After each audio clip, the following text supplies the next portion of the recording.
This is JJ. Welcome to my very first ever YouTube video. Actually, is it my first one? No, it's not my first one actually. I've got one more video out there that I put some years ago as a friend's birthday party. But anyway, welcome to my YouTube channel. This is the MCIA YouTube channel, and I've decided many years ago I'd made a decision that I was going to start a YouTube channel. But as sometimes with most things in life, we end up postponing, and but no, I've decided to take the bull by the horn and shoot the damn video. Yeah, I decided to shoot the damn video. Anyway, I thought, as we're running, the day I decided I was going to run, I just got up there, said one day, you know what, screw this. I know the first run's probably going to be crap anyway, so I'm just going to get out there, do what I can, and then, yeah, the rest will be history.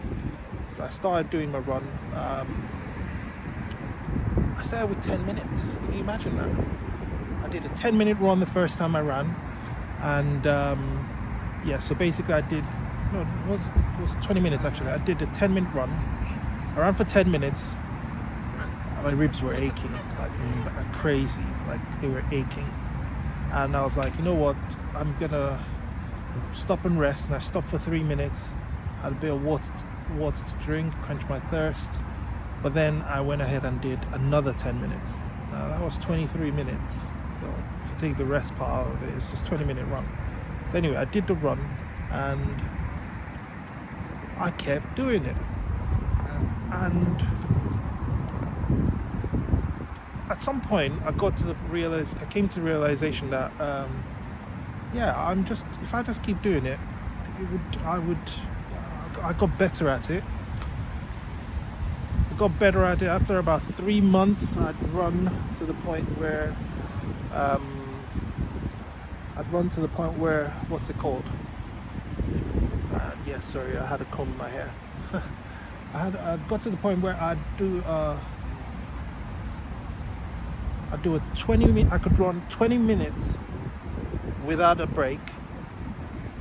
And then one day I just came to the realization, I got to a point where my heart was just asking me for more. Like, I don't know, there was that tipping point where I got to that my heart just said, come on mate, you can do more than this. And I started doing some more. Now I pushed it off from 25 minutes to 30 minutes. I went from 30 minutes to 45 minutes. And then one day, honestly, I actually went running. And I did a run for an hour. Now I've got the records. I started writing it down. I started logging it because I really wanted to, for posterity, I wanted to have a record of my runs. Anyway, I started running, and then I got up to the point where I could run for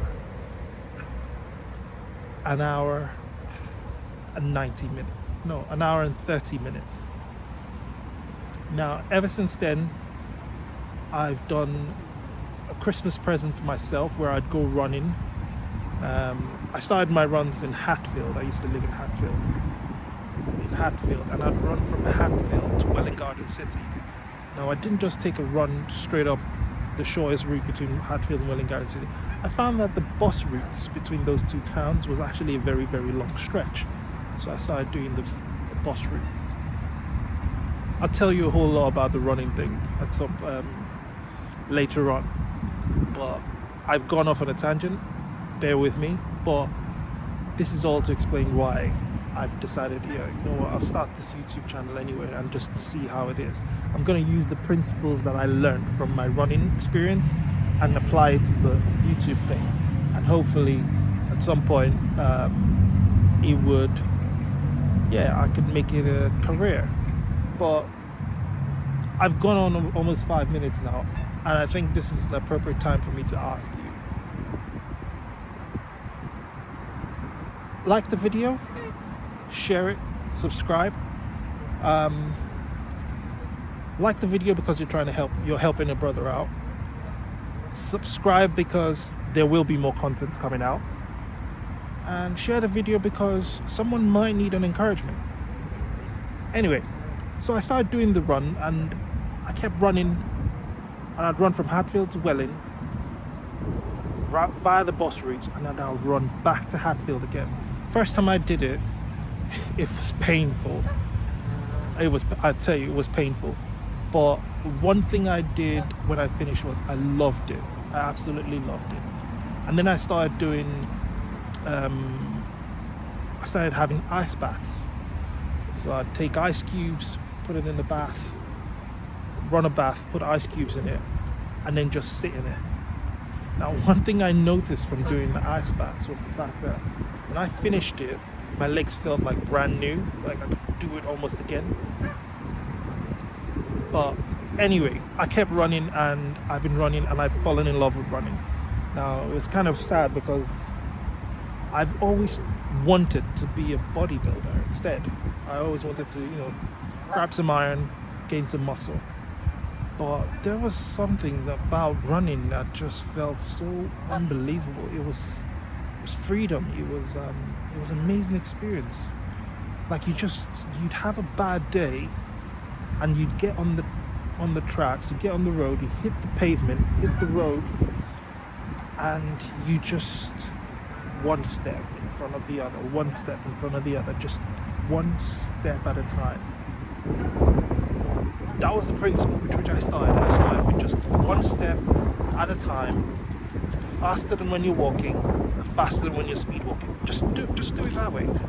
So basically, I created my own rules for my own running, and then I started doing it, and as I kept doing it, I just kept loving it.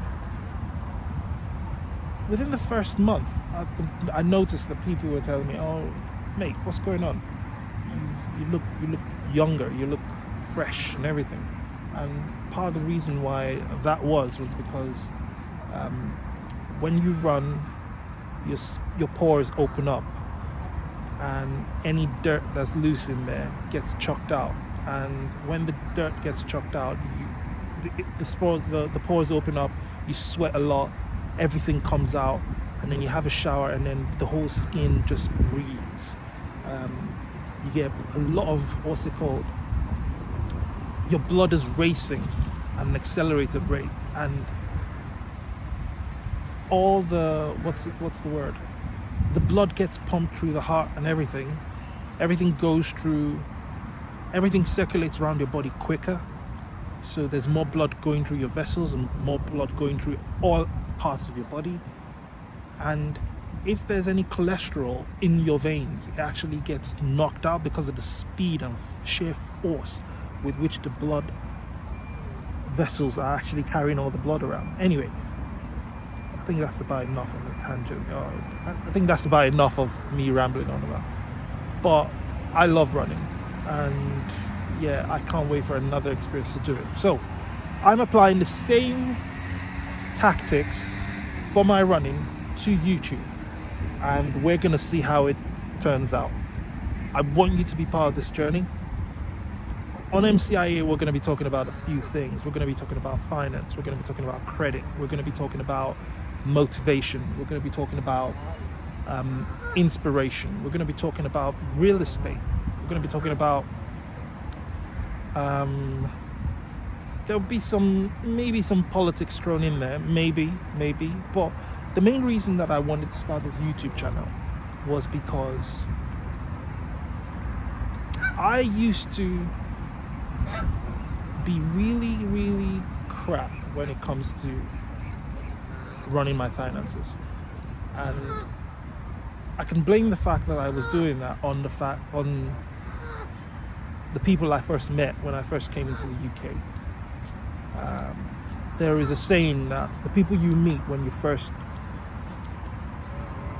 there's a popular Nigerian saying. It says, "Show me your friends, and I'll show you, and I'll tell you who you are." And there is what's it called? Another saying which says, "Birds of the same feather." You know what you need? What's that? One slice of bread. Okay. And they hold it and they come to talk to you. Oh no, I'm talking to that. Yeah, but they do. If you have a slice of bread, they all come and talk They all to come you. and talk to me. Yeah, that's fine. No worries.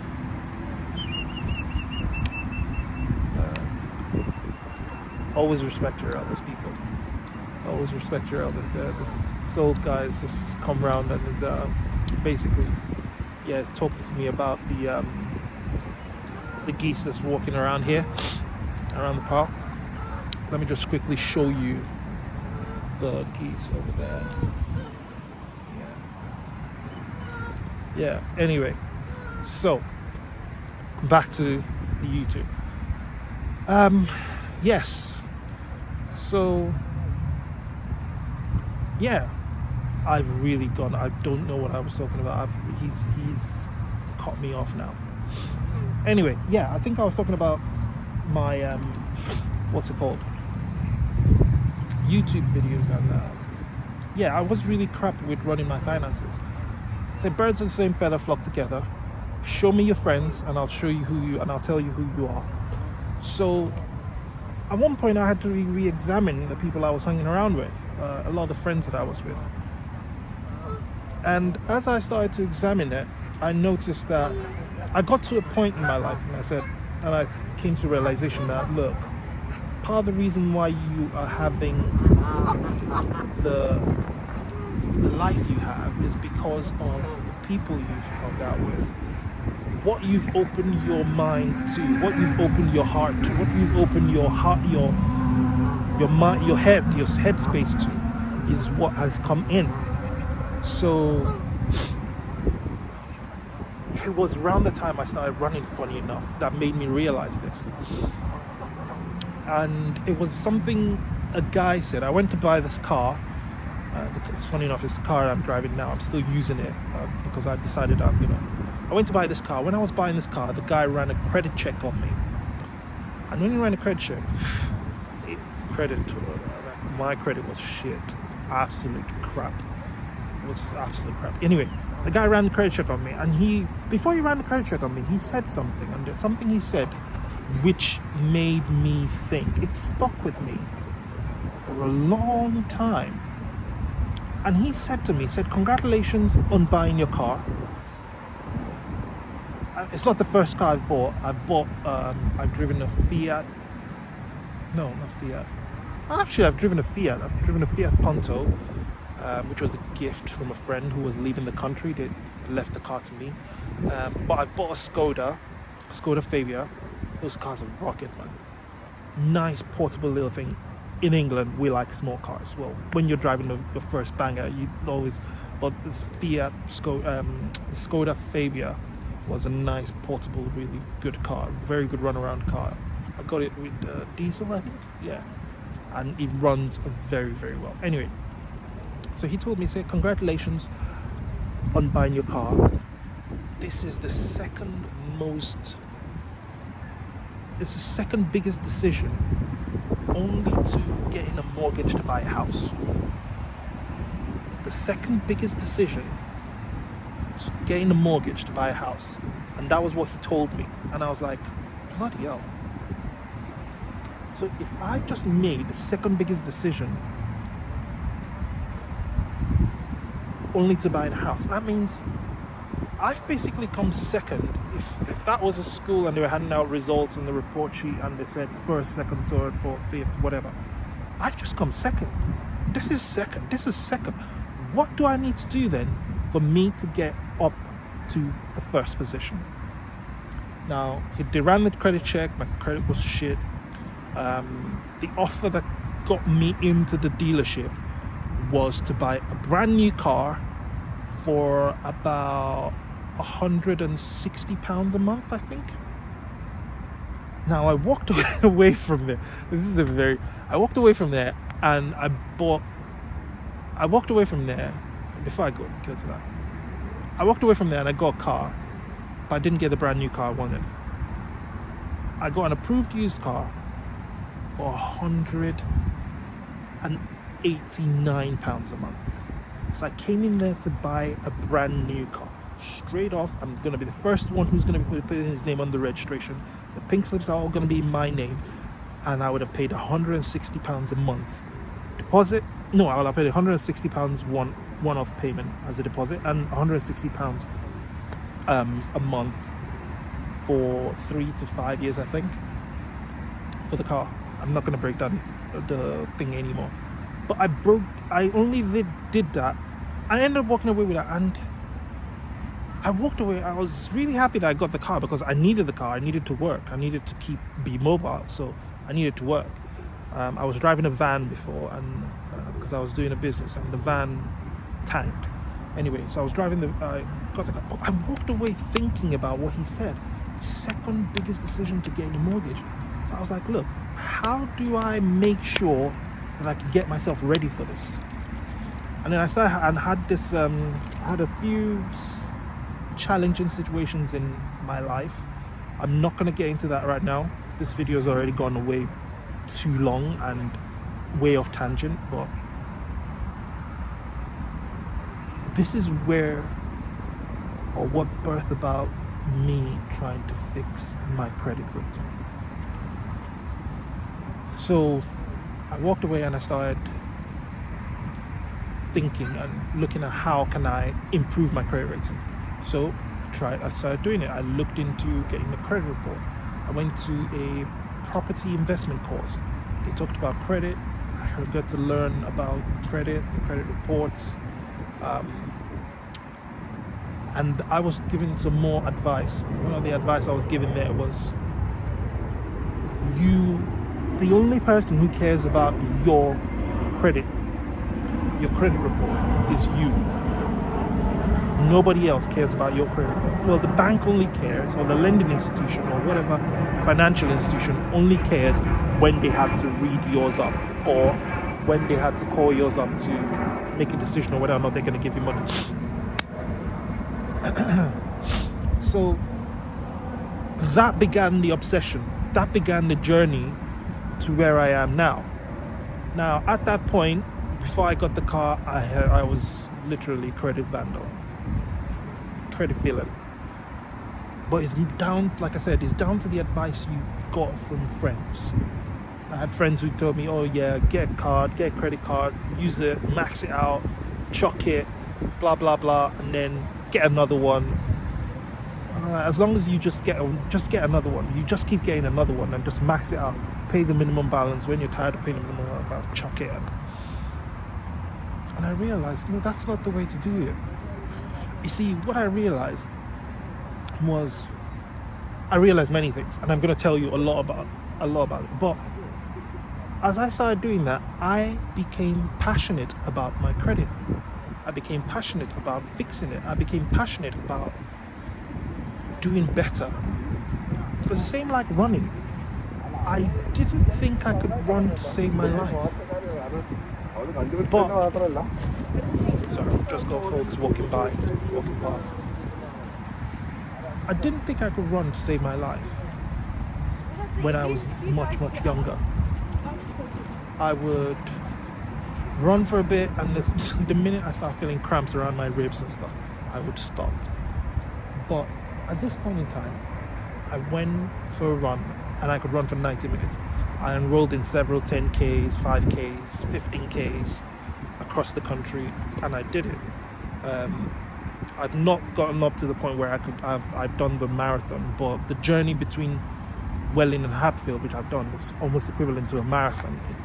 A marathon is about 26 kilometers, I think. I'm not really sure, sorry. 26 kilometers, and I think I did 26. I think this is 26 kilometers or 26. No, it's not 26. 26 kilometers, I think. And I've done 23 in that journey. So I became passionate about my credit report and fixing my credit and learning about it. And that passion is what I'm hoping that I can transfer to you. That passion is what I'm hoping that I can give to you.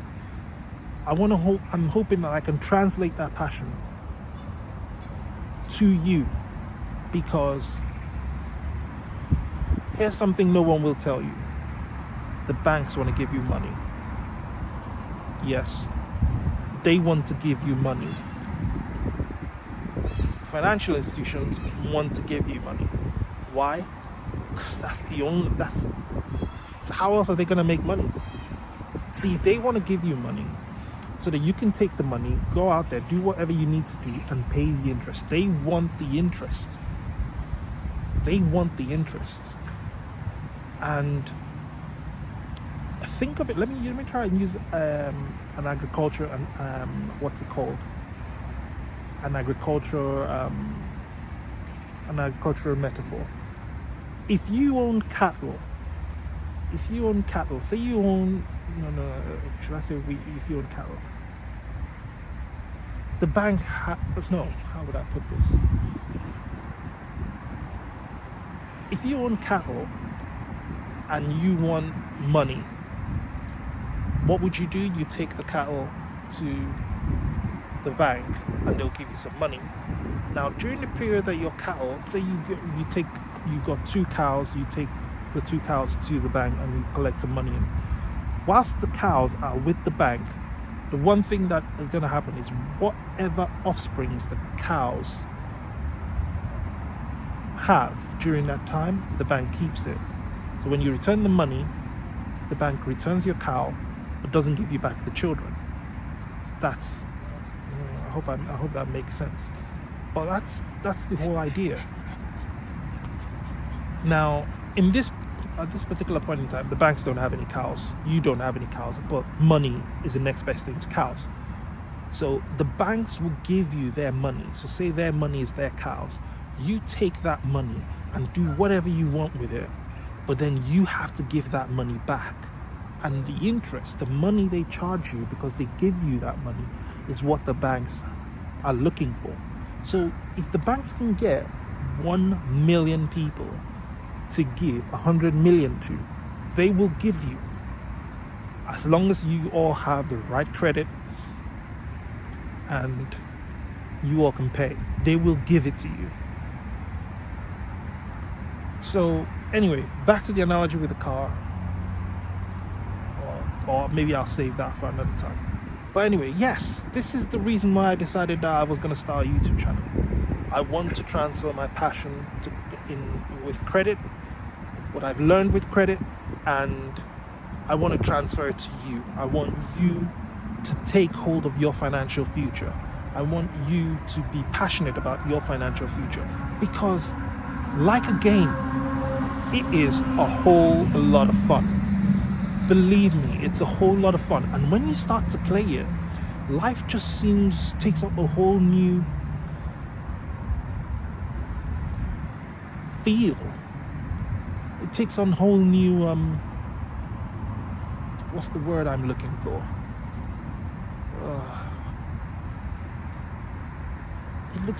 Life just looks more different. It takes off a whole new dimension. You get a whole new perspective on life. But it's very important that you take hold of your financial future. So we're going to be talking about credit. We're going to be talking about finance. We're going to be talking about finance. That's a bit of a thingy there. Finance, credit, they're all the same thing. We're going to be talking about credit. And from time to time, I'm going to drop in,